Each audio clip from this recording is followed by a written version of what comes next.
Hollywood loves an Icarus story, a brilliant talent who soars to unbelievable heights, only to fly too close to the sun. In recent years, no one has embodied that story better than Taika Waititi. He was the quirky indie darling who became an Oscar-winning blockbuster helming king. But when the wax on his wings began to melt, it was clear that his career was about to change forever. The indie darling who could do no wrong. Before he was messing around with Norse gods, Taika Waititi was the voice of modern New Zealand cinema. His early films weren't just quirky comedies, they were masterclasses in what became his signature brand, the perfect delicate balance between gut-busting humor and heartbreaking melancholy. His 2010 film Boy tells the story of a kid in rural New Zealand idolizing his absent wannabe gangster father. It's hilarious until it suddenly isn't. It's a film that finds profound sadness in the space between a child's imagination and the disappointing reality of the adults in his life. The film became the highest grossing picture in New Zealand's history, not because it was flashy, but because it was painfully, beautifully real. He followed this with Hunt for the Wilderpeople, a film about a defiant foster kid and his grumpy guardian on the run in the New Zealand bush. Again, the formula was perfect. It's a laugh-a-minute adventure comedy that is, at its core, a deeply moving story about two lonely people finding family in the most unexpected way. Then came What We Do in the Shadows, a vampire mockumentary that became a global cult sensation. On the surface, it's a silly mockumentary about ancient vampires struggling with modern-day chores. But underneath, it's a story about friendship, loneliness, and the absurdity of immortality. These films established the Waititi brand. Heartfelt stories about broken people, wrapped in a blanket of offbeat, uniquely Kiwi humor. This wasn't just a style, it was a kind of magic, and it wasn't long before the biggest studio in the world came looking to bottle it. The Marvel Midas touch.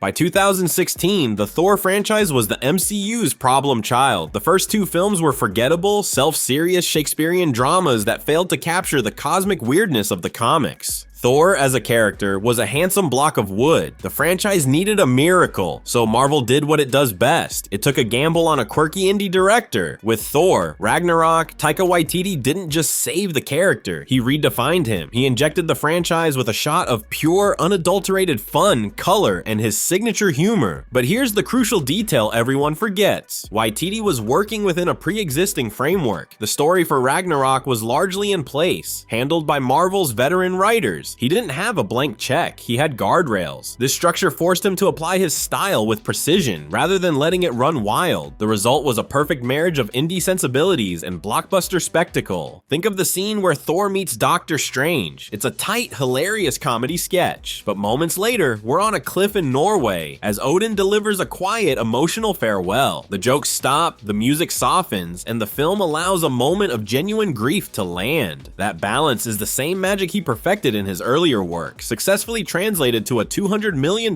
movie. Ragnarok worked because his chaotic energy was anchored by a solid structure. It was a perfect storm, a massive success that proved his style could work on a global scale. And with that success, the guardrails started to come off. The Oscar win and the Unchecked Ego. After conquering the box office, Waititi set his sights on conquering the awards circuit. His follow-up, Jojo Rabbit, was the ultimate creative gamble. A World War II anti-hate satire about a young Nazi fanatic whose imaginary best friend is Adolf Hitler, played by Waititi himself. It was a tonal minefield, a film that could have ended his career on the spot. Instead, it won him an Academy Award for Best Adapted Screenplay. This was the moment everything changed. The success of Ragnarok made him a star director, but winning an Oscar for playing Hitler cemented him as a singular genius, a man who could do no wrong. The public perception shifted. He was no longer just the director, he was the main event. His quirky, irreverent personality became the focal point of every interview. The validation was absolute. When you win the industry's highest honor for your most audacious idea, it's easy to start believing your every instinct is gold. The restraint that defined the balance in his earlier work began to fade, replaced by a sense of creative invincibility. This was the peak of the mountain, but as we all know, from the peak, the only way to go is down. The ego had been fed, the guardrails were gone, and his next project would prove to be a catastrophic lesson in what happens when a director's style consumes the story itself. Love, Thunder, and a Total Eclipse of Tone. On paper, Thor, Love and Thunder should have been a slam dunk. The man who saved Thor was back, this time with even more creative freedom as a co-writer. But that freedom turned out to be the film's undoing. Without the structural confines of Ragnarok, Waititi dialed every one of his signature quirks up to 11, and the result was a tonal car crash. The most glaring casualty was the film's central emotional plotline. Jane Foster is dying of cancer. This is a story with immense dramatic weight, a tragedy that should anchor the entire film. Instead, the movie constantly aggressively undermines it with jokes. Every moment of potential pathos is immediately undercut by a screaming goat or a goofy one-liner. It felt less like a carefully balanced comedy drama and more like a film terrified of sincerity. Then there was the villain. In the comics, Gore the God Butcher is one of Marvel's most terrifying and compelling antagonists, a grieving, faith-shattered zealot on a righteous crusade to murder every god in existence. He is a truly Shakespearean tragedy. The film, however, reduces him to a generic boogeyman, sidelining his story to make more room for a running gag about Thor's axe, Stormbreaker, being in a jealous love triangle with his old hammer. It was a profound waste of a phenomenal character and a world-class actor in Christian Bale. The film felt deeply indulgent, as if the director was more interested in his own running gags than the narrative. Characters like Korg, used sparingly and effectively in Ragnarok, were now narrating the film and surviving being crumbled to pieces just to keep the jokes coming. The sloppy CGI, which Waititi himself publicly mocked in interviews, was just the final insult. Love and Thunder wasn't just a bad movie, it was a portrait of a brilliant director getting lost in his own reflection. The forgotten follow-up. If Love and Thunder was the loud, messy implosion of Waititi's reputation, his next film, Next Goal Wins, was the quiet, sad confirmation that the magic was gone. The movie had been in development for years, telling the true story of the famously terrible American Samoa soccer team. On paper, it's a classic Waititi setup, a quirky group of underdogs, a story with a lot of heart, and plenty of opportunities for comedy. It should have been a return to form. Instead, it was a ghost. The film came and went in 2023 with barely a whisper. Critics found it predictable and bland, and audiences largely ignored it. All the signature Waititi elements were there, the offbeat humor, the sentimental core, but they felt hollow, like a formula being applied without the genuine passion that fueled his earlier work. The jokes felt stale, the emotional beats unearned. It was like watching a great musician play their greatest hits on autopilot. Coming on the heels of Love and Thunder, it felt like a verdict. This wasn't a one-off misfire, it was a pattern. The director, who had once been celebrated for his unique voice, now seemed to be out of things to say. The bag of tricks, once so fresh and exciting, was now officially empty. Stuck in development hell.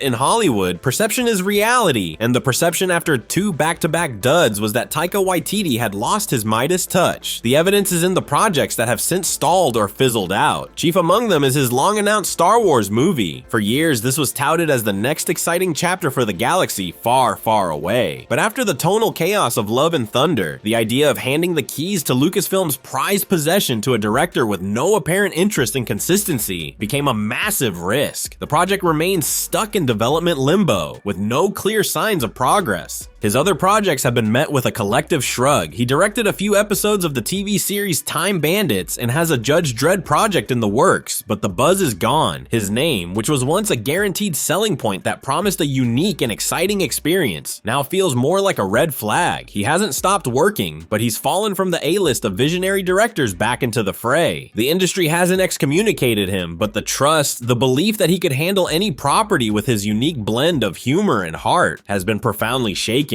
Hollywood has moved on, and it's unclear if they're willing to give him the keys to another blockbuster kingdom anytime soon. Taika Waititi's story is a cautionary tale about the razor-thin line between style and self-indulgence. He isn't a bad director. His early filmography is proof that he is a brilliant and singular talent, but he became a victim of his own hype. The unrestrained freedom that came with his success allowed his greatest strengths, his humor and personality, to become his greatest weaknesses, consuming his stories from the inside out. What once felt fresh and authentic began to feel forced and insincere. The question now is whether the fall is permanent. Can Icarus grow a new pair of wings?